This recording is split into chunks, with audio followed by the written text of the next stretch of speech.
On a en exclusivité pour vous ce soir notre spécialiste éducation qui est basée au Tchad.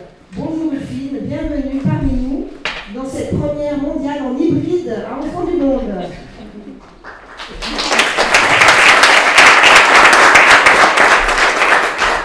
Je passe tout de suite la parole à Myriam Gagnon qui va animer le débat et je la reprendrai tout à l'heure pour présenter le second débat. Donc nous avons 20-25 minutes en votre compagnie. C'est parti. Est-ce qu'elle doit utiliser le micro? Pas nécessairement.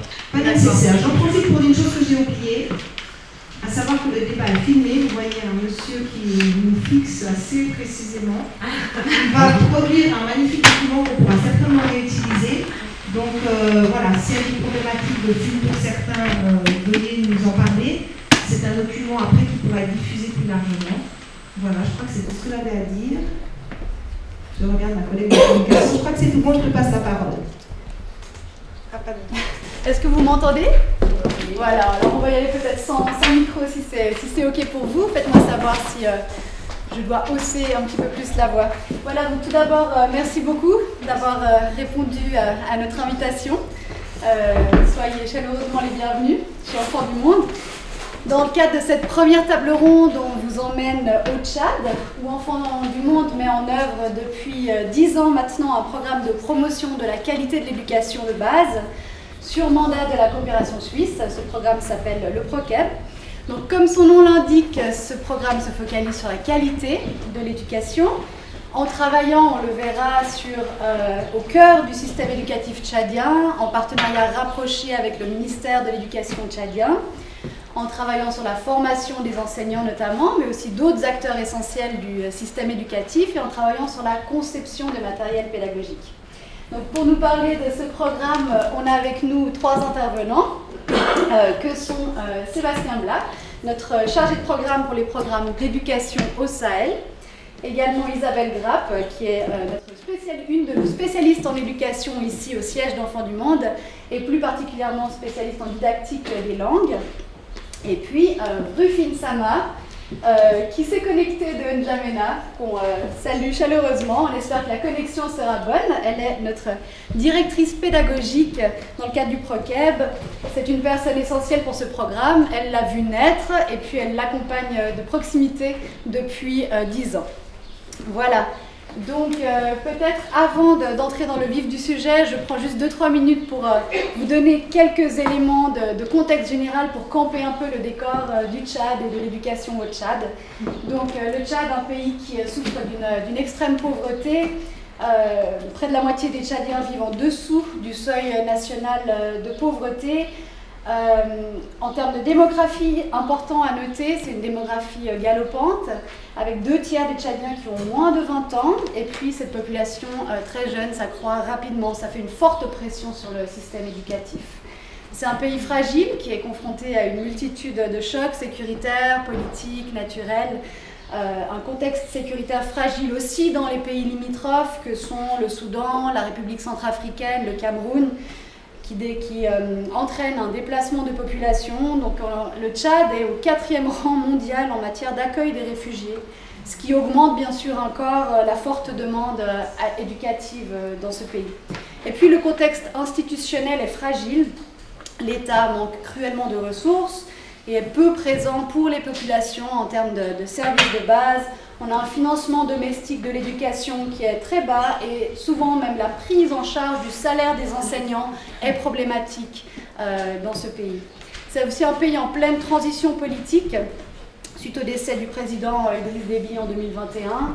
Et donc c'est un moment de grande fragilité avec des forts risques au niveau politique et social. C'est aussi un pays d'une très grande diversité, que ce soit culturelle ou linguistique, avec 150 langues nationales, les langues officielles étant l'arabe et le français. Maintenant, l'éducation au Tchad, juste quelques données pour vous donner un peu le cadre. Entre la moitié et les 2 tiers des enfants au Tchad sont en situation d'exclusion scolaire, avec des taux d'abandon scolaire qui sont également très élevés. La proportion d'enfants qui n'ont jamais fréquenté l'école est maximale dans les zones rurales défavorisées et aussi auprès des populations nomades. Et puis le Tchad est un pays qui demeure fortement patriarcal et la famille souvent n'investit pas beaucoup dans l'éducation des jeunes filles.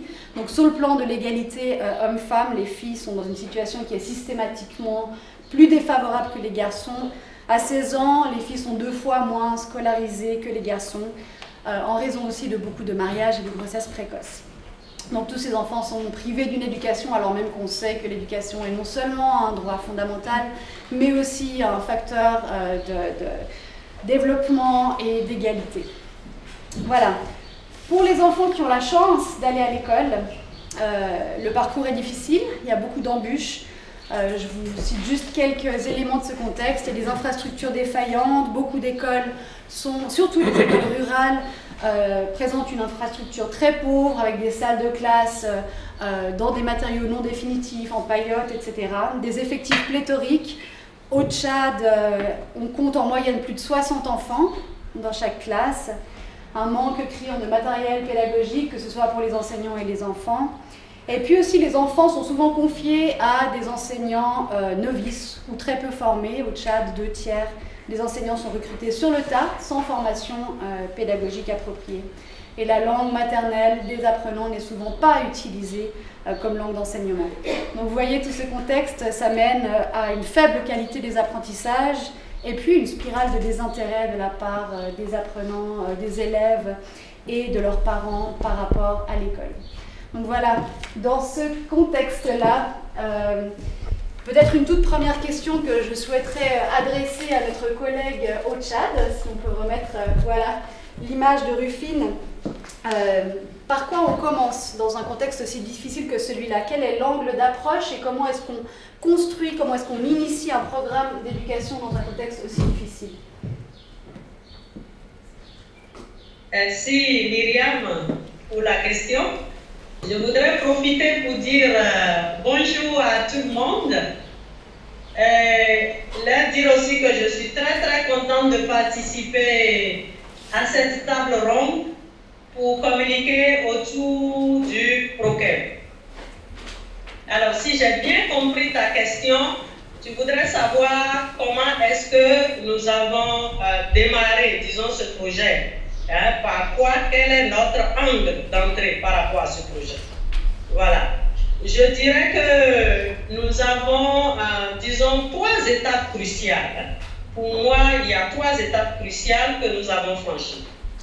La première étape, c'était de construire ce qu'est une vision commune de la qualité de l'éducation avec les partenaires tchadiens. Il fallait qu'on s'entende bien sur ce que nous mettons dans qualité de l'éducation. Et bien entendu, cette vision de la qualité diffère de la vision traditionnelle de la qualité où les gens ils se focalisent souvent sur les aspects tels que élève-maître, ratio élève-maître, ratio élève-manuel, ratio table-banc-élève, etc., etc. Alors, pour nous, la qualité de l'éducation, disons le cœur de la qualité de l'éducation se situe au niveau du noyau pédagogique. Et quand nous parlons du noyau pédagogique, nous voyons 2 grands axes de travail. Il y a l'axe développement des capacités de la chaîne éducative. Dans la chaîne éducative, tous les acteurs, depuis le formateur jusqu'à l'enseignant, en passant par les encadreurs, les formateurs, etc., etc. Ça, c'est le premier axe de travail. Et le deuxième axe de travail, c'est vraiment l'amélioration de la qualité du matériel didactique pour le rendre conforme aux besoins et aspirations des apprenants. Ça, donc, c'est la première étape que nous avons franchie. La deuxième étape, dans cette construction de la vision de la qualité avec les partenaires, nous avons identifié parmi eux lesquels semblaient déjà convaincus par cette vision de la qualité et qui étaient prêts à s'engager pour nous aider vraiment à construire le programme au Tchad. Et ensuite, comme troisième étape, nous avons commencé à élaborer le projet, le programme, avec ces acteurs convaincus. Et très tôt, les plus réticents de départ nous ont rejoints. Et c'est comme ça que l'aventure a commencé et elle se poursuit à la satisfaction de tout le monde. Voilà donc ce que je pourrais dire par rapport à cette question. Merci beaucoup Rufine. On voit donc qu'Enfants du Monde fait cet effort de travailler avec les acteurs sur place. Ces acteurs, c'est aussi et surtout le ministère de l'Éducation. C'est un programme qui travaille avec, pour et dans le système éducatif. Donc pourquoi ce choix de travailler dans le système, Sébastien? Bon, d'abord, l'éducation, c'est une mission de l'État au Tchad, comme dans de nombreux pays. Donc le fait de travailler avec au sein du système éducatif tchadien, avec l'État tchadien, c'est une nécessité, je dirais, institutionnelle. Ensuite, c'est aussi une nécessité opérationnelle. Hein. L'équipe du ProKEP au Tchad, c'est une cinquantaine d'agents qui travaillent sur un territoire équivalent à... Enfin, dont la superficie est équivalente à peu près à 5 fois le territoire de la Suisse et qui couvre un peu moins de 2500 écoles. Donc avec 4 ou 5 personnes qui peuvent suivre ce programme, on comprend toute la nécessité d'impliquer des agents locaux du système éducatif dans sa mise en œuvre et dans son suivi. Et puis c'est aussi un choix qui a été conforté récemment par l'adoption des principes d'Abidjan qui viennent proposer des pistes pour opérationnaliser le droit à l'éducation et qui réaffirment le rôle central de l'État et du service public de l'éducation dans la coopération internationale. Le ProKEP, c'est un programme qui vient concrétiser en fait une politique de l'État et en particulier son volet d'amélioration de la qualité. Mais donc très concrètement, comment se fait ce travail avec l'État et le ministère? Quel est le rôle du ministère dans le programme? Alors le ministère est présent vraiment à tous les niveaux d'intervention du programme, évidemment au niveau du pilotage, au sein du comité de pilotage, mais la collaboration, c'est une collaboration marquée par la co-construction de chaque activité et qui prend forme et qui s'incarne avec les acteurs à la fois qui sont en charge du suivi, de la formation, donc au niveau de la mise en œuvre, du pilotage et de l'enseignement, puisque les enseignants sont des enseignants du secteur public tchadien. Voilà, je ne sais pas si je réponds. Tout à fait, merci beaucoup. Donc, on entend de ton intervention initiale, Rufine, que notre hypothèse de départ était vraiment d'entrer par la thématique de la qualité de l'éducation.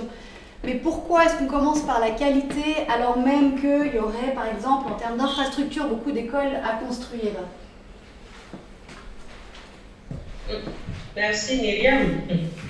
Il faut souligner ici que, la plupart des programmes éducatifs en Afrique subsaharienne et ailleurs même, dans la plupart de ces systèmes éducatifs, les gens ont surtout été préoccupés par les questions quantitatives en laissant de côté la problématique de la qualité, alors que ce sont deux entités intrinsèquement liées.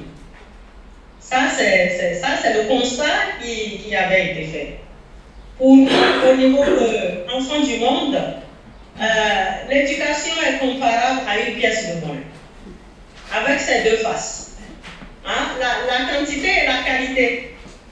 Il n'y a pas une face qui prime sur l'autre, c'est les deux ensemble qui font la qualité. Pour nous, à Enfants du Monde, la qualité, je pourrais dire simplement qu'il n'y a pas d'éducation, l'éducation n'est rien sans la qualité. Sans sa qualité et sans la qualité des êtres humains qu'elle forme à la vie. Et c'est pour ça que quand on a démarré au niveau du Tchad, parce que votre question on l'a entendue plusieurs fois, quand on a démarré au niveau du Tchad, nous avons commencé à travailler avec les écoles qui existaient, quel que soit le degré de développement. Parce que pour nous, il faut que nous puissions trouver des stratégies pour que l'école devienne un espace-temps où l'acquisition des savoirs et des savoir-faire contribue à donner du sens pour la vie des apprenants. Hein? Et avec cette position, quand on a adopté cette position, on a vu très rapidement l'accroissement des effectifs des apprenants à plusieurs niveaux, surtout dans les écoles rurales, appuyées par le projet, du fait que le contenu a été amélioré et qu'il intègre les aspirations et les préoccupations des apprenants. Donc vous voyez, la qualité, elle est essentielle. Hein, elle est essentielle pour nous. Pour nous, on ne peut pas parler d'éducation sans parler de la qualité. Les deux sont vraiment liés. Voilà. Et là, on parle d'une éducation qui répond aux aspirations des élèves. Très concrètement, Rufine, qu'est-ce que ça veut dire dans cette définition de la qualité qui est la nôtre, qui est très proche des questions de pertinence? Qu'est-ce que ça veut dire? Comment ça se matérialise au niveau des écoles? Alors, pour nous, au niveau des enfants du monde, tu l'as dit, disons que la qualité, c'est celle qui est capable de permettre aux apprenants de s'approprier les connaissances théoriques et pratiques. Ça, c'est un premier pas. Les connaissances théoriques et pratiques utilisables dans leur vie quotidienne, dans une multiplicité d'actions pour améliorer à la fois leur situation ou leur vie individuelle et pour améliorer la vie sociale de la communauté dans laquelle ils vivent. Autrement dit, pour nous, il faut viser la pertinence de l'offre éducative et son adéquation au contexte de vie des catégories d'apprenants que nous accompagnons, et que cette offre d'éducation réponde aussi aux aspirations des apprenants. Vous voyez, l'exemple qui me vient à l'esprit en parlant de ça là, c'est que je prends l'enseignement du kilogramme par exemple au Tchad. L'enseignement du kilogramme et c'est multiple et sous-multiple. Comme seule unité conventionnelle pour le poids, alors que partout dans les marchés, dans les lieux de transaction, l'outil n'est pas utilisé. Personne n'utilise le kilogramme, personne ne le connaît. Ce qui est utilisé comme unité de mesure, c'est le koro. Malheureusement, même à l'école, les gens ne font pas dialoguer ces deux types de connaissances pour permettre aux apprenants de mieux comprendre. Vous voyez, à l'école, on lui apprend le kilogramme, mais quand il doit se retrouver dans la vie courante pour faire cette transaction, il a affaire à une autre unité de mesure. Vous voyez? Donc, le fait de construire les connaissances sur le vécu des apprenants, tout en tenant compte, bien entendu, de leur culture, est pour nous un gage de la durabilité. Les connaissances sont donc automatiquement réinvesties par les apprenants pour résoudre les problèmes auxquels ils sont confrontés au quotidien. Et c'est pour donner ce signal fort à cet objectif de durabilité et de changement de pratique au sein des communautés, que le PROCEV a nommé la collection du matériel innovant qu'il a produit dans le cadre du PROCEV, enseigner et apprendre pour la vie. Alors, dans ce matériel, donc, nous abordons des problématiques ou des thématiques pour mieux appréhender, par exemple, comment le paludisme est transmis, par un moustique, d'accord, mais en le mettant en lien avec les représentations des communautés et les moyens endogènes qu'ils utilisent pour lutter contre cette maladie.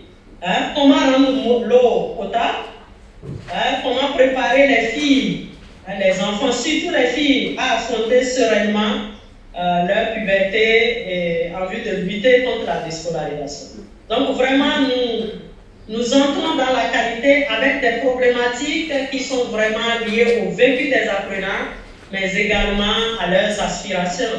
Parce qu'on ne peut pas faire seulement, on ne peut pas tenir compte seulement du vécu et de la culture, mais il faut que nos apprenants puissent s'ouvrir au monde moderne qui est en constante évolution. Voilà pourquoi, au final, c'est ça pour nous la qualité. L'école doit être en lien, bien entendu, avec le vécu, mais également s'ouvrir au monde moderne. Donc c'est un lieu de dialogue entre les cultures, à vous entendre parler, Rufine. Mais très concrètement, moi, ça m'intéresserait d'entendre aussi de la part de notre didacticienne des langues comment se matérialise ce dialogue entre les cultures et cette valorisation des cultures locales à l'école. Donc, comme vous l'avez dit, Myriam et Rufine, ce qui est très important, parce que les enfants sont en train de... Il y a un abandon scolaire assez important, c'est que les enfants se retrouvent dans l'apprentissage du français ou de l'arabe classique, parce qu'on travaille sur ces deux langues avec le Tchad, commence à dire que l'école doit faire appel à l'expérience, à la façon de communiquer et au savoir que les élèves ont développé en dehors de l'école. Pour utiliser ce que j'appellerais entre guillemets ce dictionnaire de la vie en classe pour mieux apprendre les langues de l'école et faire des ponts. Par exemple, quand on a travaillé pour apprendre le tu et le vous, quand on a travaillé comment on dit bonjour à quelqu'un qu'on connaît et quelqu'un qu'on ne connaît pas, nous avons vu que la richesse et la complexité du système de salutation tchadien montraient toutes les relations entre les gens. Par exemple, pour une personne âgée, ils vont s'incliner, ils vont parler doucement, ils vont appeler papa, grand-mère, grand-père, etc. Et s'ils ne comparent pas le tu et le vous à ce qu'ils vivent, il ne pourra pas y avoir d'appropriation d'une part, mais d'ouverture au monde, comme a dit Rufine, d'autre part. C'est la même chose, par exemple, si on veut, dans beaucoup de langues africaines, le jeu, il vient à la fin de la phrase, parce que la place de la personne, de l'individu, n'est pas au centre. C'est la communauté qui est au centre. Et tout ça, dans d'autres exemples que nous avons aussi travaillé à partir du manuel Étoile pour le développement des stratégies de l'apprentissage de l'oral, par exemple, quand l'enseignant, en se basant sur le manuel scolaire et des illustrations tchadiennes, un enfant d'une communauté qui ne vit pas en ville, quand tu lui as dit, par exemple, poisson grillé, il ne savait pas de quoi on parlait. Donc c'est important que l'enseignant pose des questions aux enfants. Qu'est-ce que vous voyez? S'assure qu'il fait la connexion avec la culture. Cet enfant-là, il n'a jamais entendu de poisson grillé. Il mange du poisson, point, c'est tout. Point à la ligne. D'autres choses aussi sont très importantes, c'est le fait de faire exister toutes les langues de toutes les communautés, parce qu'en fait il y a les langues de l'école, les langues nationales, mais aussi il y a les langues de toutes les communautés. C'est pour ça que l'enseignant doit demander aux élèves de reformuler eux-mêmes, même si lui ne comprend pas toutes les langues, pour légitimer, leur dire « vous pouvez vous exprimer, vous avez quelque chose à dire et votre avis nous intéresse ». Quand on veut travailler sur des thématiques comme la terre ou le sol, il faudrait demander aux parents, comme les Peuls, ils connaissent très bien le sol, ils ont des leçons à nous apprendre, ou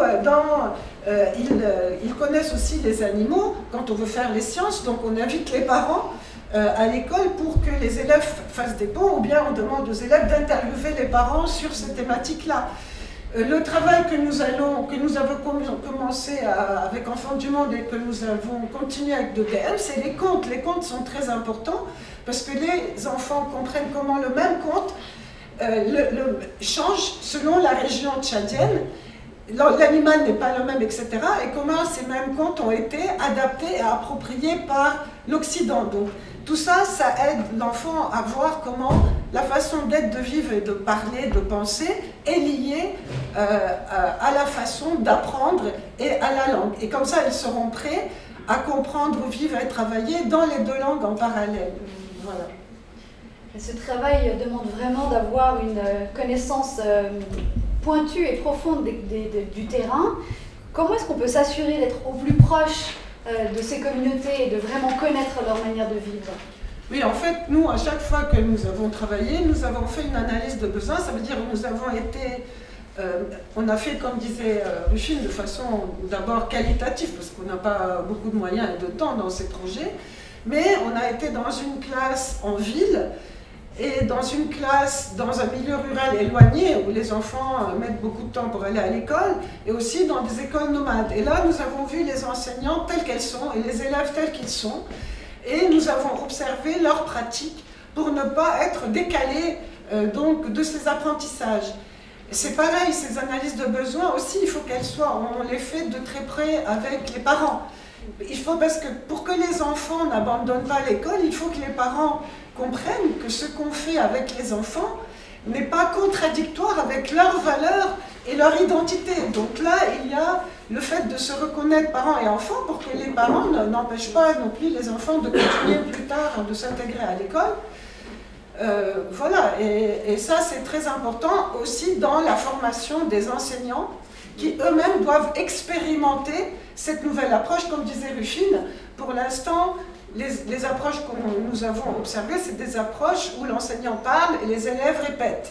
Or là, nous demandons aux enseignants, aux formateurs et bon, à tous les acteurs de la chaîne d'expérimenter eux-mêmes pour aller chercher eux-mêmes dans leur communauté d'appartenance, d'origine, parce que nous avons observé avec Rufine les classes, et par exemple, quand les enfants parlent une langue qui n'est pas la langue connue, comme le sarre, etc., ou le français, tout le monde se met à rigoler. Donc, ils doivent eux-mêmes d'abord affirmer et ne pas avoir honte de leur langue et de leur culture pour pouvoir la transmettre et faire le suivi des enseignants.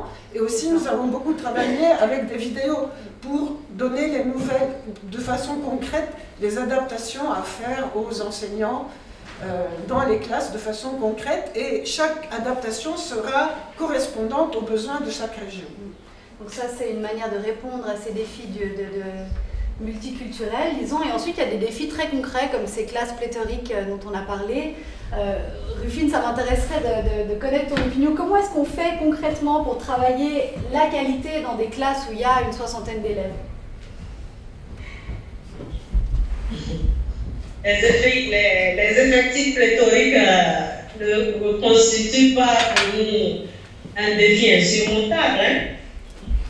Je pense que le fait d'avoir des effectifs pléthoriques est une preuve de l'adhésion des communautés à l'école.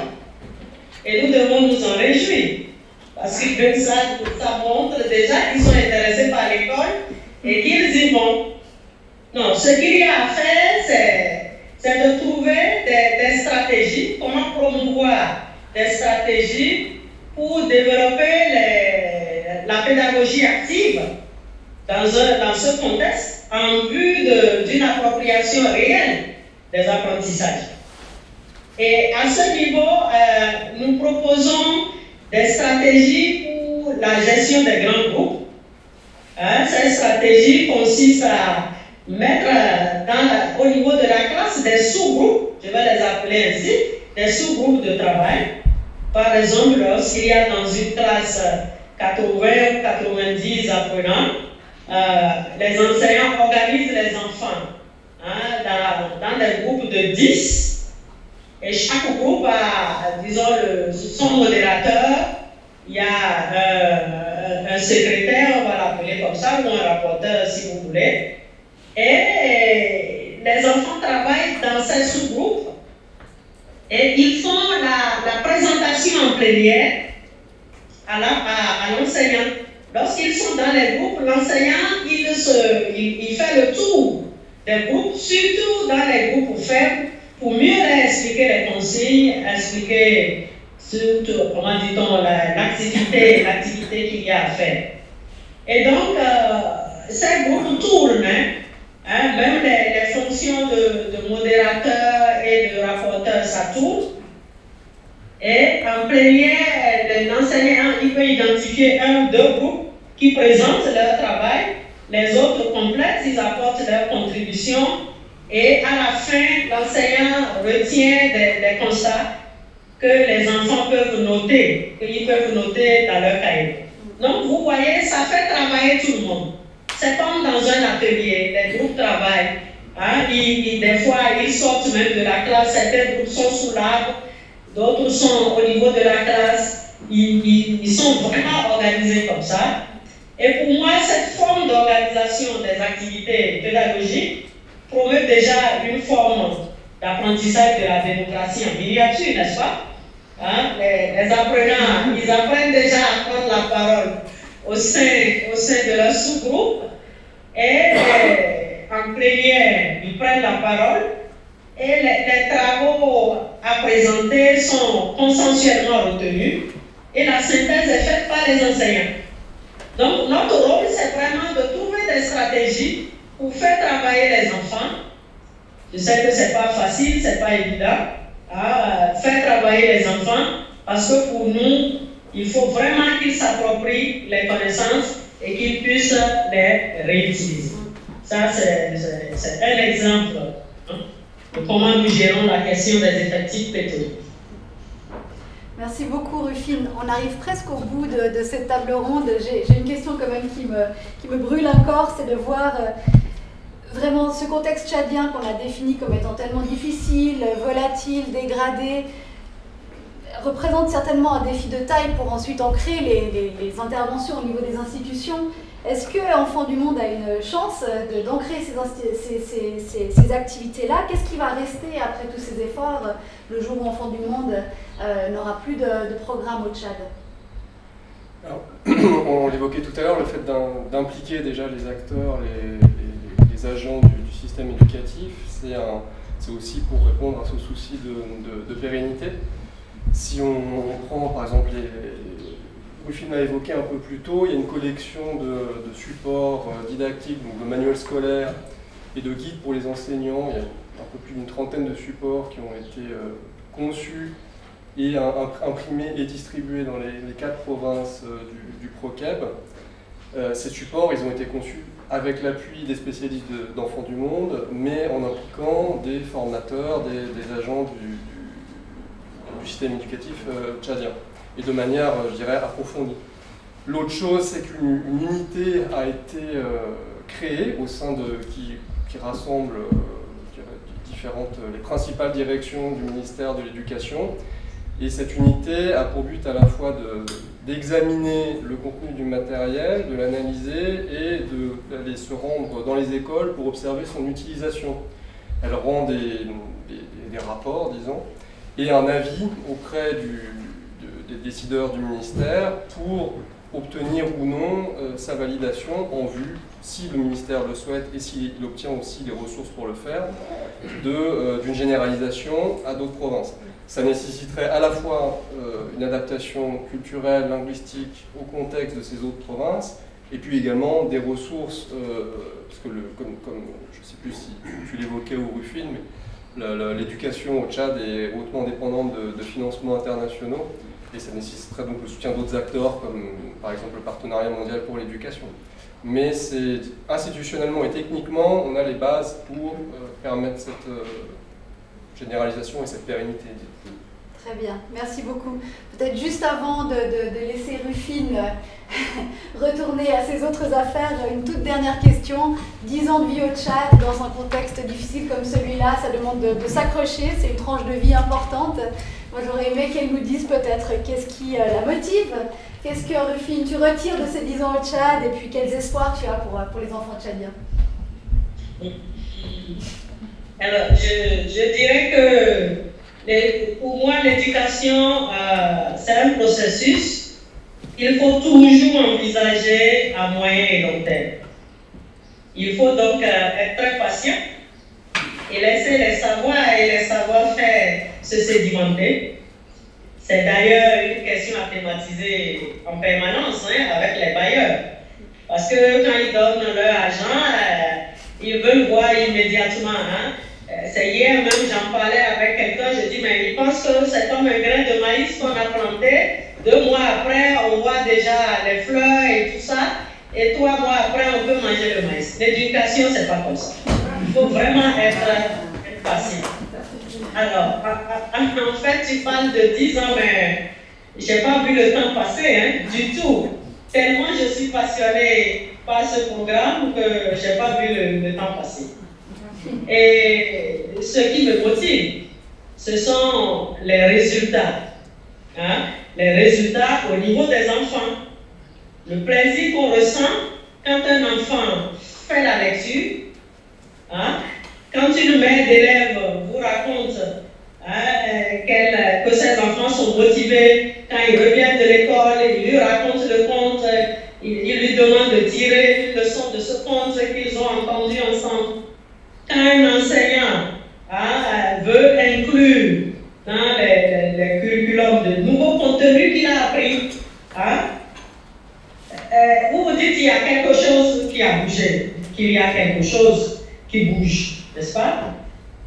Donc, pour moi, si tous les acteurs dont on a parlé sont satisfaits parce qu'ils construisent, grâce à cet appui, leur citoyenneté et leur épanouissement, alors moi aussi, et ça, je pense, je parle au nom des enfants du monde, alors nous aussi, nous sommes satisfaits car nous aurions vraiment accompli notre mission au Tchad.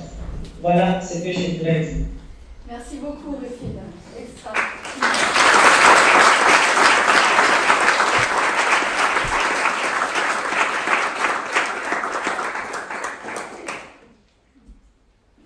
Voilà, je ne sais pas si on a peut-être un petit peu dépassé le temps imparti. On va peut-être pas prendre de questions maintenant. Je ne sais pas si c'est une question urgente auprès de notre public. On peut encore reprendre une question. C'était tellement passionnant, je pense qu'il y en a beaucoup, mais on en prend une et puis on les continuera après dans la discussion informelle autour d'un verre.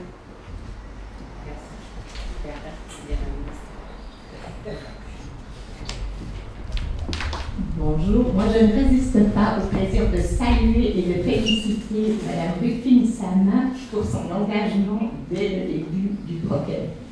J'ai eu la chance et le plaisir de travailler avec elle au tout début. Je peux témoigner vraiment de ses compétences, de sa passion et de son engagement vraiment au cours de toutes ces années. Donc bravo pour toutes ces extensions de programmes. C'est un résultat magnifique. Bravo Rufine.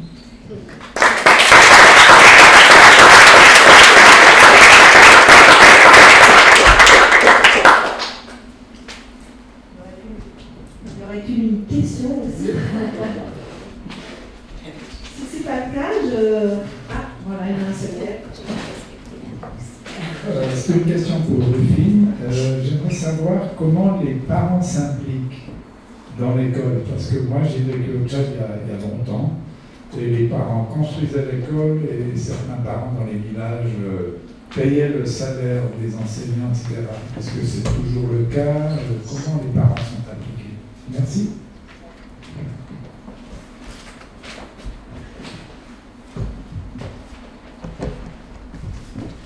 Rufine, tu as bien entendu la question? Oui, j'ai entendu quel est le salaire de base des enseignants, c'est ça? Non. La question.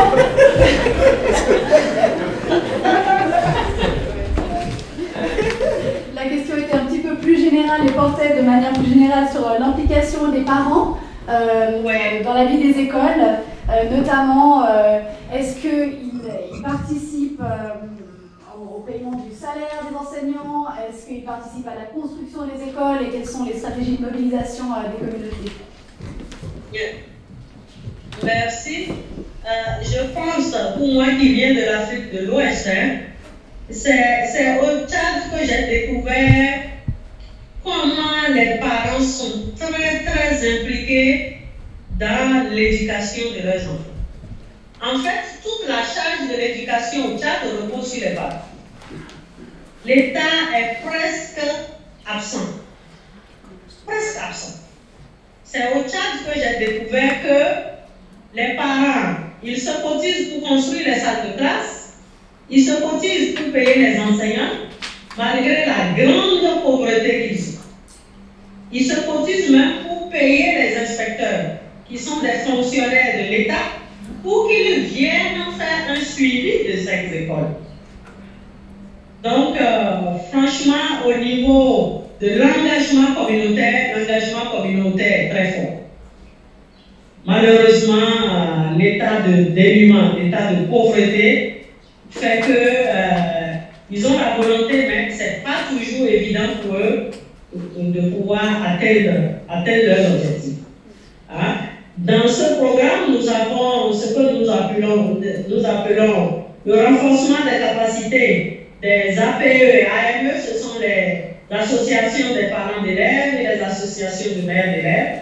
Nous les appuyons aussi, nous les formons pour qu'ils jouent mieux leur rôle et nous mettons à leur disposition des activités génératrices de revenus pour alléger un peu cette charge très lourde qu'ils doivent porter. Voilà. Merci à tous, merci Rufine d'intervenir de si loin. On va devoir clore le débat. L'idée c'était de donner envie, de vous montrer que c'est possible. La qualité, ça veut dire quelque chose et je crois qu'on l'a reçu, Merve, on a eu une preuve tout à fait convaincante. Merci à tous les invités, merci à la modératrice. Ça donne envie de poursuivre le débat, mais ce ne sera pas pour ce soir avec toi Rufine de si loin, mais une autre fois certainement. Voilà, merci à vous et je vous laisse.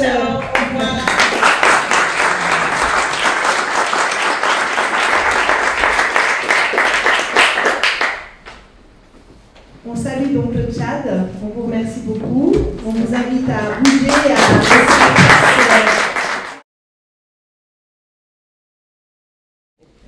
Bonjour de ma part également, je suis très contente de pouvoir animer cette deuxième partie de table ronde qui nous ramène donc, comme le disait Beata, en Suisse et à Genève en particulier, mais pas que, on le verra peut-être tout à l'heure.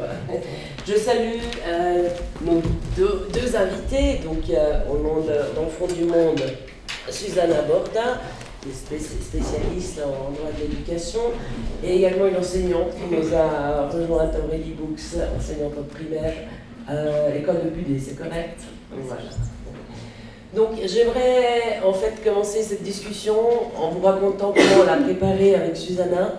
On s'est dit, en discutant, en tchatchant entre nous, mais nous, on n'a jamais eu droit à des cours ou à des formations à propos de droits de l'enfant quand on allait à l'école. Est-ce que c'est parce qu'on est trop âgé? Est-ce que c'est parce que la Convention, la Suisse a ratifié la Convention sur les droits de l'enfant en 1997 uniquement? Donc on a commencé un petit peu comme ça, mais je vous repose la question, à aucun moment, les deux de votre parcours scolaire obligatoire, vous n'avez eu droit à une formation à ce propos? Alors moi non, jamais. Enfin, c'est vraiment bien plus tard. En fait, j'ai eu la chance de faire mes premières études en droit de l'enfant. J'ai fait un master en droit de l'enfant avant de m'orienter vers l'éducation. Et c'est vraiment à ce moment-là en fait, que j'ai vraiment appris ce que c'était les droits de l'enfant. Donc c'est vrai que lors de mon parcours du primaire, en fait, j'avais jamais entendu parler en fait, des droits de l'enfant.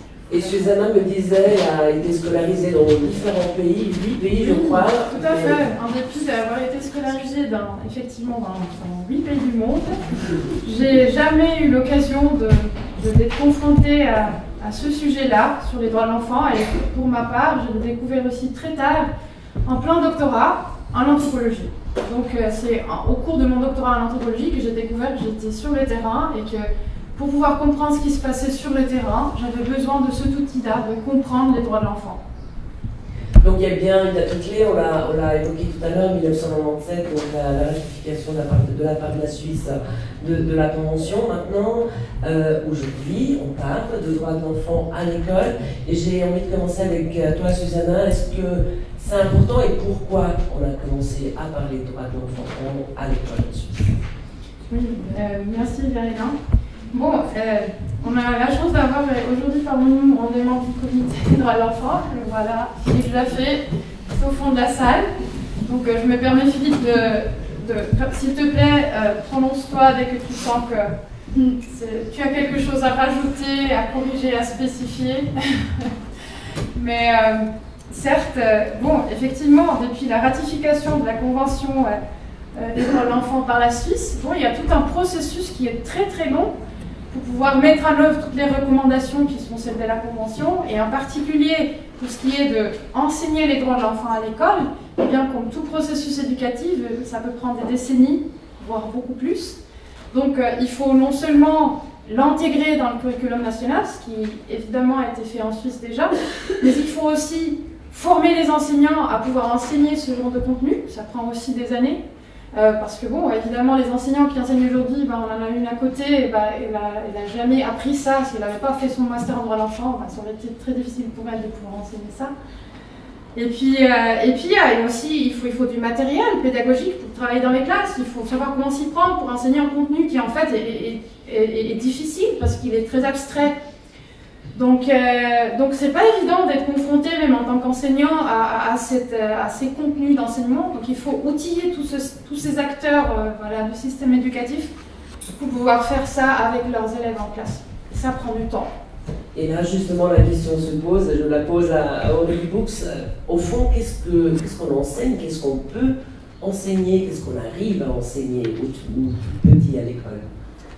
Alors, c'est vrai qu'à partir de la CIP, donc au cycle moyen, les droits de l'enfant sont enseignés, en fait. Ça fait partie du curriculum, mais c'est vrai que chez les petits, c'est pas une obligation. Donc, c'est vrai que c'est fortement recommandé.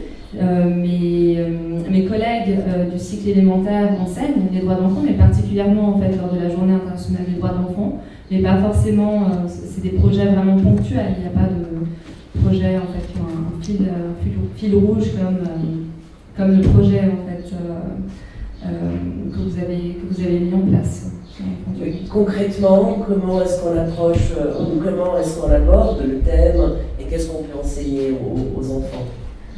Alors je sais que concrètement, mes collègues enseignent donc les droits dans la journée internationale des droits de l'enfant, mais les autres, le reste de l'année, en fait, il n'y a rien de concret qui est vraiment enseigné à ce sujet. Il y a beaucoup en fait d'ateliers philosophiques en fait qui sont aussi menés en classe. C'est vrai que la parole, on laisse beaucoup la parole aux enfants en fait. Donc je pense que les droits de l'enfant sont vraiment mis en place en classe de manière hebdomadaire, je dirais, mais pas forcément, on n'apprend pas forcément concrètement ce que c'est un droit. Donc là, la question se pose à Susanna. Enfants du Monde a développé au fond un manuel que j'ai pu parcourir, un manuel assez intéressant qui est fourni aux enseignants qui souhaitent aborder ce genre de thème. Alors comment est-ce qu'Enfants du Monde d'abord s'est intéressé à cette problématique et pourquoi donc ce manuel? Oui, alors je pense que ce que a dit Aurélie est très important, c'est les enfants, pour s'approcher, ou pour disons, s'approprier d'un sujet aussi abstrait que celui des droits, ils ont besoin de comprendre concrètement dans leur vie quotidienne comment est-ce que ça peut se manifester en droit. Cette chose si abstraite qu'on retrouve dans un texte de loi, comment ça se traduit dans ma vie quotidienne. Donc bon, vous avez déjà entendu beaucoup de ça chez Ruffin, donc c'est intéressant de voir qu'ici en Suisse, en fait, on travaille exactement de la même manière. On a beau être dans un contexte bien plus favorable, mais on a besoin de rapprocher les élèves au savoir. Et ça passe par les mêmes, disons, stratégies pédagogiques et par les mêmes stratégies didactiques. Donc nous aussi, on fait ça dans cet outil-là. On essaie de rapprocher les droits de l'enfant à la vie quotidienne des élèves. Pourquoi est-ce que c'est important qu'un élève connaisse ses droits? Eh bien, parce que disons, c'est comme pour tous les autres droits, les bénéficiaires des droits, s'ils ne les connaissent pas, ils vont être difficilement en mesure de pouvoir les revendiquer, les défendre. Je ne sais pas s'il y a un enfant à l'école qui s'est fait, par exemple, maltraiter ou alors discriminer à cause de sa couleur de peau et qu'il ne sait pas que ce n'est pas normal que ce soit comme ça. Il va avoir, il va pas forcément réagir à ces attitudes, à ces comportements qui sont autour de lui, qui ne sont pas adéquats, et il va avoir, il va avoir du mal à réagir et d'une manière appropriée pour pouvoir, alerter les acteurs adultes autour de lui, qui peuvent potentiellement l'aider à que cette situation change. Donc, éduquer les enfants à comprendre leurs droits et à prendre conscience du fait qu'ils ont de droits, est extrêmement important pour qu'eux puissent non seulement en être les porte-parole, mais aussi dans leur vie quotidienne, faire en sorte que des situations concrètes évoluent pour que leurs droits soient respectés. Et c'est ce qu'on essaie de faire à un petit niveau. C'est certainement apprécié et appréciable. Il y a aussi un projet particulier qui s'appelle Un monde plus juste. Est-ce que tu peux nous en dire quelques mots? Oui, bien sûr. Donc, le projet Un monde plus juste est un projet dans lequel les enfants, donc, avec leurs enseignants en classe, découvrent leurs droits et de manière effectivement, comme disait Aurélie, très concrète, à travers des cas qui peuvent en fait leur arriver à eux ou à leurs petits camarades tous les jours.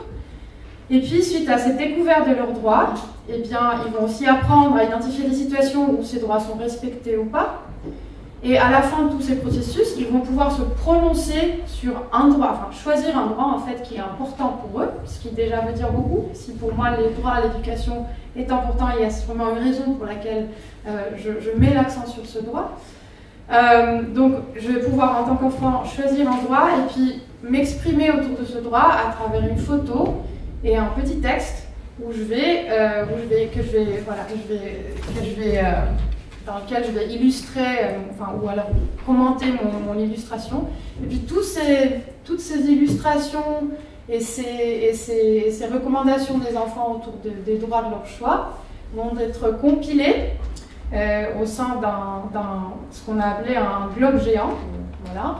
Donc ça, c'est des photos d'enfants qui ont réalisé des dessins ou alors des photos pour illustrer leur posture sur un droit, qui sont compilés au sein de ce globe qui s'appelle le globe Un monde plus juste et qui représente un monde où les droits de l'enfant seraient respectés.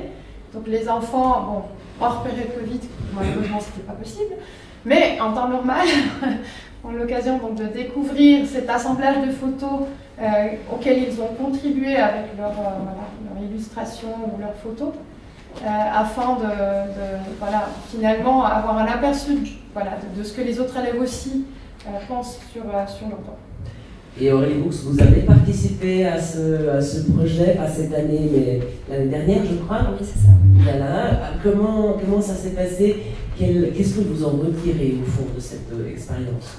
Alors, c'était une expérience vraiment inoubliable pour les élèves. En fait, c'est vraiment un projet en fait, qui est clé en main et qui nous a permis, au fil des semaines, de travailler les droits de l'enfant à travers des illustrations, à travers une chanson, toutes sortes de choses en fait, qui ont permis aux enfants de s'approprier en fait, les droits. Avec l'aboutissement de ce projet, justement par le globe virtuel. Donc l'année passée, c'était le globe virtuel.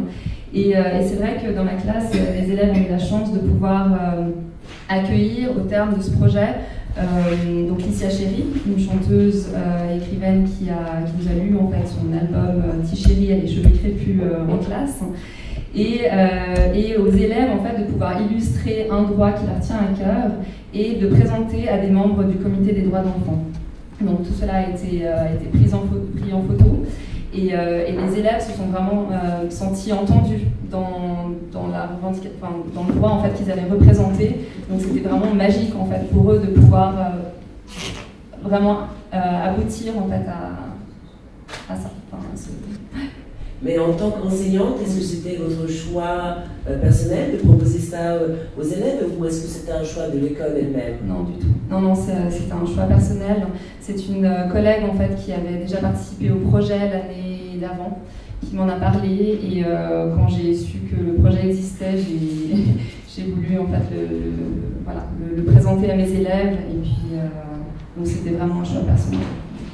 On parlait tout à l'heure, en parlant du chat, de comment impliquer les parents dans les projets qui concernent l'école. Et je vous pose la question, est-ce que dans ce genre de projet, les parents ont été aussi impliqués ou ont pu participer d'une façon ou d'une autre?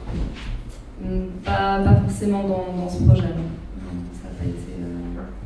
Non, c'est vraiment les élèves en fait, qui étaient impliqués. Et puis les parents, c'est vrai qu'ils suivaient un peu de loin ce qui était fait en classe.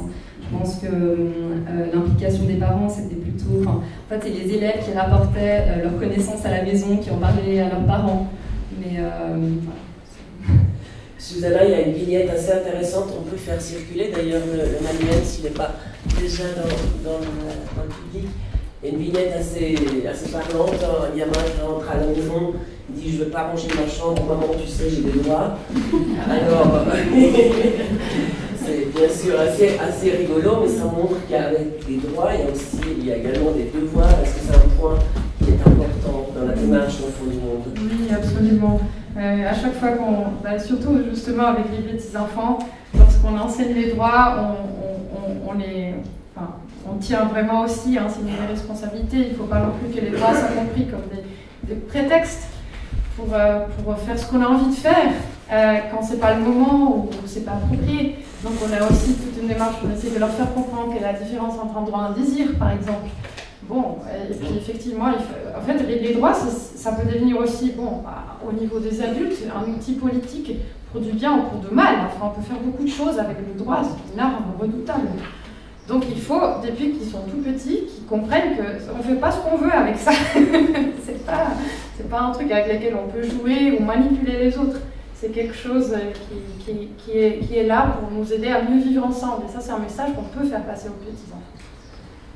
Je reviens à Aurélie Boux parce que vous me disiez, cette année, votre classe n'était pas dans le groupe d'âge prévu pour ce genre d'éducation, mais vous avez quand même poursuivi à votre manière en utilisant une partie de ce matériel, donc poursuivi avec les plus petits enfants, 6-7 ans, je crois. Comment est-ce que vous avez proposé la formation? Vous n'avez plus rien dit. Alors effectivement, en fait, j'ai pu proposer une partie des activités dans le manuel, je ne sais pas comment le guide de l'enseignant. Et donc ça permet aussi de continuer un petit peu ce projet sans forcément aboutir à exposer en fait les photos, enfin les illustrations sur le globe virtuel. Mais c'est vrai que je me suis réapproprié en fait le matériel et je pense que c'est un projet qui est extrêmement intéressant, non seulement pour les plus grands. Donc là, il est proposé en fait plutôt en division moyenne, mais en division élémentaire, il est plus proposé.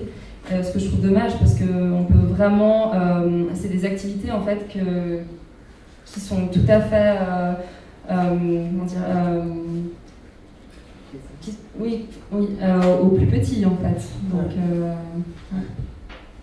Avant de donner peut-être la parole au public, j'imagine qu'il y aura des questions. Susanna, encore un point important. Quel est le poids pour Enfants du Monde de ce type de programme? Enfants du Monde est une ONG active dans plusieurs pays au monde. Est-ce que ce projet ici en Suisse représente une toute petite partie ou est en train de se développer? Pour le moment, c'est une toute petite partie. Je ne sais pas si vous avez été attentifs, ceux qui étaient là pendant l'Assemblée Générale à la présentation de Beata, où nous avons montré quels sont le nombre de bénéficiaires de nos programmes en Suisse. Pour le moment, c'est un programme, enfin un projet qui démarre, dans le sens où, enfin, c'est un projet qui est là depuis longtemps, mais qu'on a beaucoup retravaillé récemment à l'interne pour justement essayer de travailler les droits de manière plus approfondie. Et depuis qu'on a retravaillé ce projet, eh bien, on commence à peine à le relancer. Donc pour le moment, on est aux alentours de 300 enfants par année. Mais ce qui est intéressant avec ce dispositif,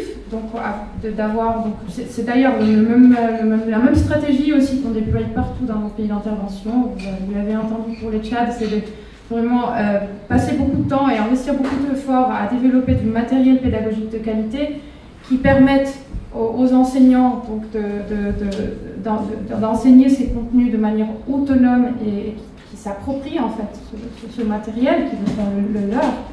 Et du coup, avec par la suite peu d'investissement en termes financiers et de RH, de passer à une plus grande échelle. Donc en ce moment, par exemple, on a eu la chance d'avoir le projet qui a été accepté dans plusieurs cantons romans. Donc ça nous ouvre des portes pour passer à plus grande échelle, en tout cas à court terme.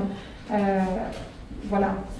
Projet accepté, est-ce que ça signifie qu'il y aura de l'enseignement ou est-ce que ça signifie qu'il faut encore peut-être rencontrer les représentants des différents cantons pour expliquer ou pour mieux expliquer le projet?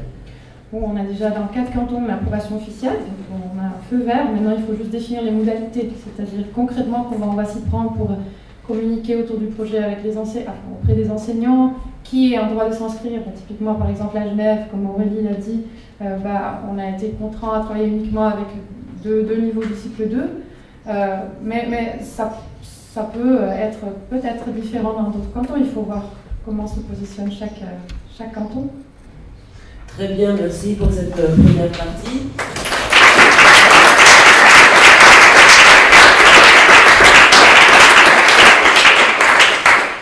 Et j'imagine qu'il y a des curiosités ou des questions. Voilà. vous remercie beaucoup, je ne connaissais pas tout le projet. À vous entendre parler, on est presque un peu à un début de l'éducation civique. Hein. C'est un peu un vieux terme comme ça, mais quand on commence à parler des droits, des devoirs et des responsabilités, très vite on débouche sur quelque chose d'assez central dans, en tout cas, nos sociétés. Et dans quelle mesure il y a un relais qui est pris plus tard, je ne sais pas, au niveau du cycle ou bien du collège, ou même avant, j'en sais rien, qui construit sur ce début. Et l'autre question que j'avais, c'était que j'imagine, quand on est en train de parler des droits comme ça, dans quelle mesure ça peut révéler des situations de maltraitance ou comme ça chez certains enfants, et alors comment vous gérez ça?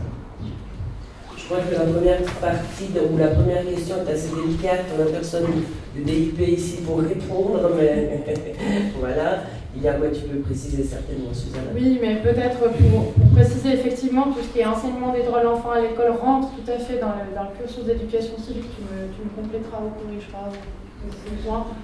Mais bon, de ce que j'en sais, mais je te laisserai compléter, c'est pas forcément, enfin, en tout cas, l'aspect droit n'est pas forcément systématiquement abordé, en tout cas pas de la manière dont on le propose. Comme Aurélie l'avait dit, bon, il y a peut-être quelques outils pour les enseignants pour pouvoir travailler sur un droit ou un autre droit spécifique à des moments précis de l'année, mais là, peut-être la spécificité de ce projet, c'est que on propose vraiment sur 2 mois de travailler là-dessus, sur le thème des droits, et les enseignants travaillent avec leurs élèves pendant 2 mois de manière assidue autour d'un projet de classe, comme dans tous nos autres d'ailleurs projets d'éducation enfin du monde. On travaille toujours autour d'un projet de classe qui structure et qui organise les contenus d'enseignement-apprentissage, et ça, c'est quand même assez particulier, je pense. Mais certes, ça rentre dans l'éducation civique. Et oui, c'est vrai qu'en fait, certains élèves révèlent leur vécu suite à des questions, enfin des choses, des droits qui sont abordés en classe. Donc on a vécu,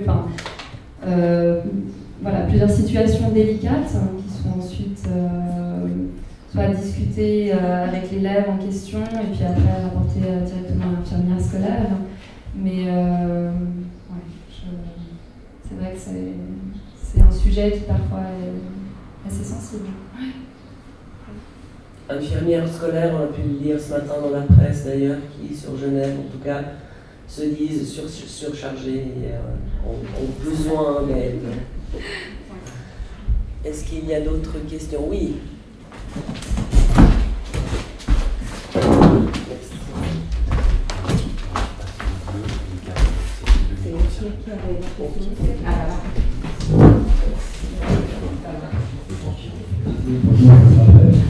Monsieur Carton, petite question institutionnelle. J'ai parcouru les droits d'enfant, le texte, très épais, beaucoup d'articles. Est-ce que la faculté de droit de Genève est quelque part dans le système?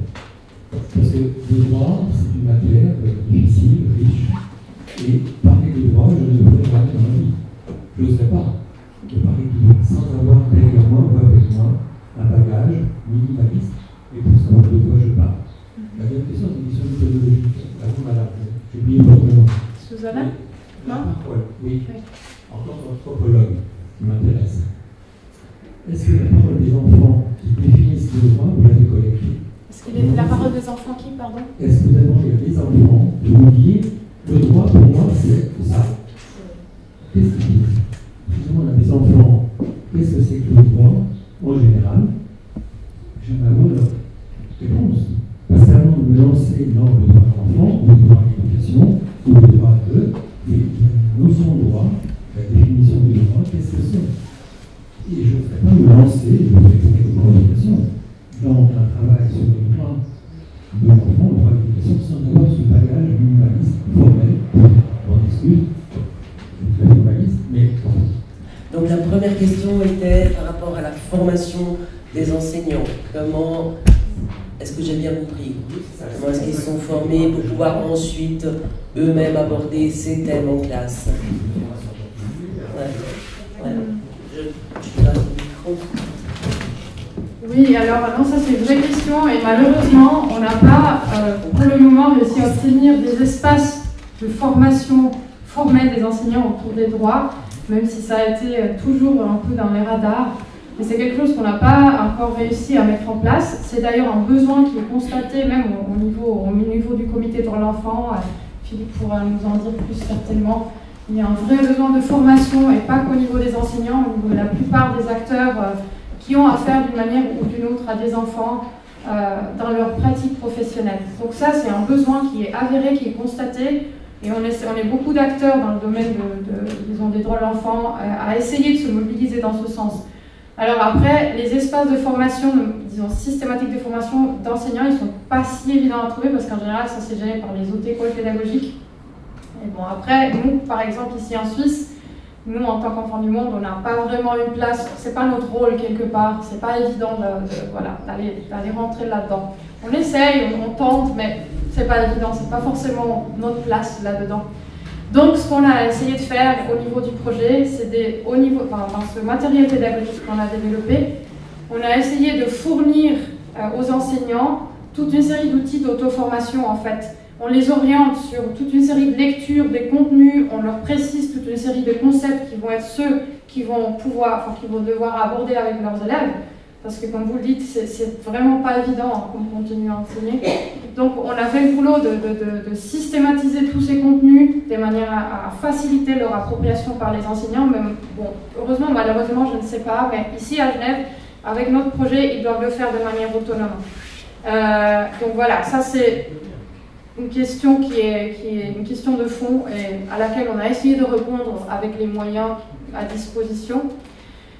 Et Aurélie, peut-être, Aurélie Boux, sur votre manière à vous de vous former, comment est-ce que vous vous êtes formée? Alors moi j'étais déjà formée, mais c'est vrai qu'en fait c'est un projet qui permet aux enseignants, notamment ceux qui n'ont pas de connaissances extensives en droit de l'enfant, en fait, de s'approprier le matériel, donc, parce que c'est vrai qu'on guide en fait étape par étape.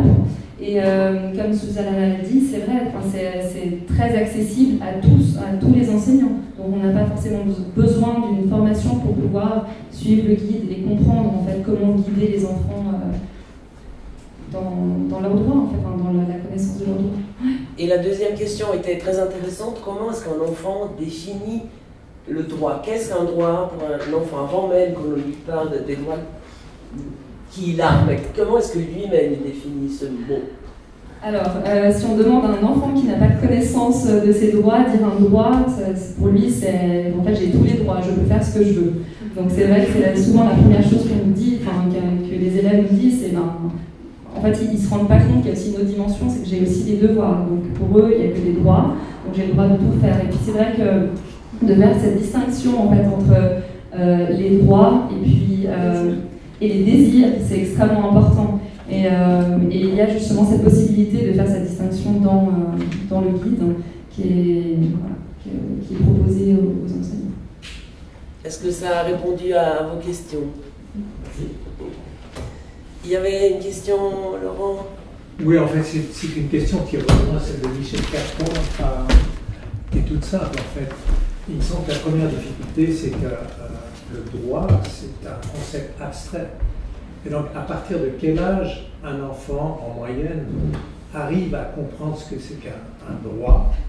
Et quels sont les moyens, alors, pour ne pas entrer dans une discussion philosophique ou abstraite, quel est le biais par lequel on arrive à faire comprendre peu à peu à un enfant ce que c'est qu'un droit? Aurélie, peut-être là-dessus.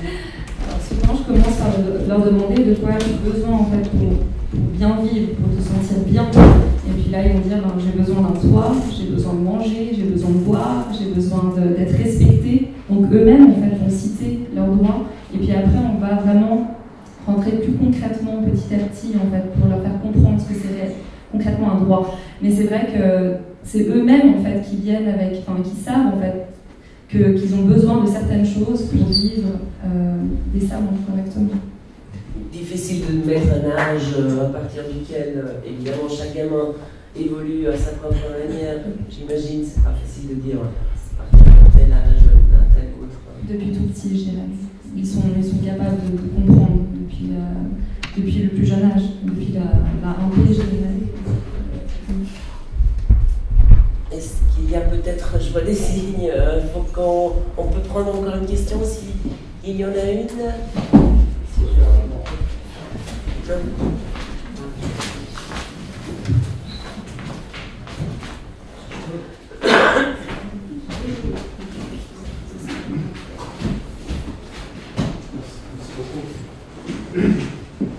Alors, je ne porte pas de chapeau particulier de m'adressant à vous. Ça a été mentionné que je suis membre du comité des droits de l'enfant, mais ce n'est pas à ce titre que je m'exprime. D'abord, je voudrais remercier les intervenants parce que ça fait toujours plaisir de voir qu'il y a des actions sur le terrain qui ont du sens, qui ont de l'impact et qui sont malheureusement un peu expérimentaux, puisque ce n'est pas réparti sur suffisamment de classes, d'écoles, de contraintes, etc. Je voulais juste reprendre deux, trois concepts. Ce n'est pas parce qu'on comprend un droit qu'on a un droit. On a un droit qui est inhérent à sa personne, à la naissance. C'est déjà le départ d'un droit, c'est de savoir, c'est sans le savoir. Et un enfant, dès sa naissance, a droit à la protection. Mais ce n'est pas parce qu'il comprend qu'il peut vivre en sécurité qu'il a ce droit, c'est simplement que c'est inhérent à sa personne. C'est un exemple. La deuxième chose, c'est que les droits de l'enfant, ça n'appartient pas au domaine juridique. C'est les droits de l'enfant comme les droits des femmes. Les femmes ont des droits qui ne sont pas enseignés en tant que tels comme cours de droits de femmes à la faculté de droit. C'est une culture qui est associée à des personnes, comme les personnes qui sont en situation de handicap, comme les personnes qui sont des femmes, comme les enfants. Les femmes n'ont pas de devoir, que je sache, ou elles en avaient peut-être à une certaine époque. On peut avoir des droits sans avoir des devoirs. Si je vous disais que là, vous avez des devoirs encore, vous seriez assez fâchés. C'est la même chose avec les enfants. Ils ont des droits sans forcément avoir des devoirs. Les devoirs, c'est de l'ordre de la scolarité ou de la citoyenneté plus tard. Mais ce n'est pas lié au fait qu'ils sont des enfants. Et la dernière chose sur laquelle je voulais revenir, parce que ça a été mentionné, effectivement, le Comité des droits de l'enfant a fait plusieurs remontrances à la Suisse et a donné des recommandations. Et une de ces recommandations, c'est que la formation, elle est vraiment piètre. Elle est très pauvre dans le domaine des droits de l'enfant. Et donc, une des recommandations qui est revenue à 2 fois en 2015 et 2021, c'est l'État doit s'engager à pousser les cantons, parce qu'on est dans un système fédéral, à former tous les acteurs qui travaillent avec et pour les enfants. Et finalement, alléluia, en 2021-2022, le FAS a mis à disposition un montant relativement conséquent pour donner des impulsions pour que ces formations se mettent en place de manière massive. Je veux dire massive au sens premier du terme, hein, c'est d'essayer de former autant que possible de personnes. Et petite information, on va démarrer, je dis on parce que c'est vraiment un consortium de différentes institutions, ONG, etc. Je vais juste revenir sur ce point aussi. On va commencer un MOOC, Massive Online Open Course, sur les droits de l'enfant, en 3 langues, dans plusieurs domaines, et on espère que ça va devenir le standard par lequel tout le monde devra passer, de manière, pour les sensibiliser au moins, quitte à faire des études plus tard. Puis au fond, le vrai scandale, et puis je finirai avec ça, ça devrait être la société civile qui enseigne les droits de l'enfant aux enfants à l'école. C'est bien que ça soit fait, sinon personne ne le fera. Mais ça serait le rôle premier des écoles, des personnes qui travaillent dans le système scolaire. Et c'est vraiment dommage, parce que si vous allez dans des HEP, ils en savent fiche comment rien, les enfants. Et il n'y a pas de cours là-dessus, les enseignants ont une petite idée parce que ça circule, mais ils ne sont pas sensibilisés suffisamment assez. Pourtant, c'est eux qui veillent sur les enfants dont ils sont les gardiens. Les enfants sont captifs de l'aube jusqu'au soir dans les écoles. Et franchement, c'est là que devrait se situer la première pédagogie, c'est auprès des personnes qui sont enseignantes, qui travaillent avec les enfants. Et puis, dernier point, quand on parle de l'éducation aux droits de l'enfant, on parle évidemment du contenu, et ça a été mentionné, que les enfants aient un sens je sais pas, de la non-discrimination, de l'égalité, du respect de l'autre. Ce sont aussi des processus, c'est les enseignants, c'est la société civile, c'est les décisions qui sont prises au plan politique. Et puis c'est aussi les valeurs. Quels sont les objectifs de la formation aux droits de l'enfant, que ce soit les enfants ou les enseignants ou toutes les personnes qui travaillent avec les enfants. Et c'est là qu'il y a un souci, à mon avis. Parce qu'on dit que c'est pour mieux vivre ensemble. Mais l'école, c'est aussi le reflet de la société environnante. S'il y a du harcèlement entre pairs, c'est bien parce qu'il y a de la violence dans la société qui est environnante. Donc je pense qu'il faut aussi monter d'un cran en termes compréhension du système dans lequel baignent nos enfants et ce qu'on souhaite comme vision sociale de manière globale. Et là, je pense à la réflexion manque, et c'est là qu'il faut que les droits de l'enfant continuent à évoluer comme domaine de recherche à l'université et dans les autres secteurs. Merci. Merci beaucoup pour ces réflexions. On appelle encore une fois à une collaboration en tout cas améliorée et pas que tout soit laissé au bon vouloir et des enseignants et des ONG. J'attends des signes. Est-ce qu'on est obligé de conclure? Nous allons poursuivre évidemment avec un verre à la main, mais nous voilà, la discussion. discussion. On reprendra ce débat, je pense, toute une série d'éléments. Suzanne, vous voulez ajouter quelque chose? Juste remercier vraiment beaucoup Philippe Jaffé parce que non seulement il est là aujourd'hui, mais en plus il fait l'effort tous les 20 novembre, Journée internationale des droits de l'enfant, de venir rencontrer les enfants qui donc, bénéficient de nos projets, pour les entendre, pour écouter ce qu'ils ont à dire sur leurs droits, suite au travail qu'ils ont fait là. Donc Philippe il fait l'effort chaque année de venir les entendre et c'est vraiment précieux pour nous. Voilà. Merci beaucoup pour cette précision.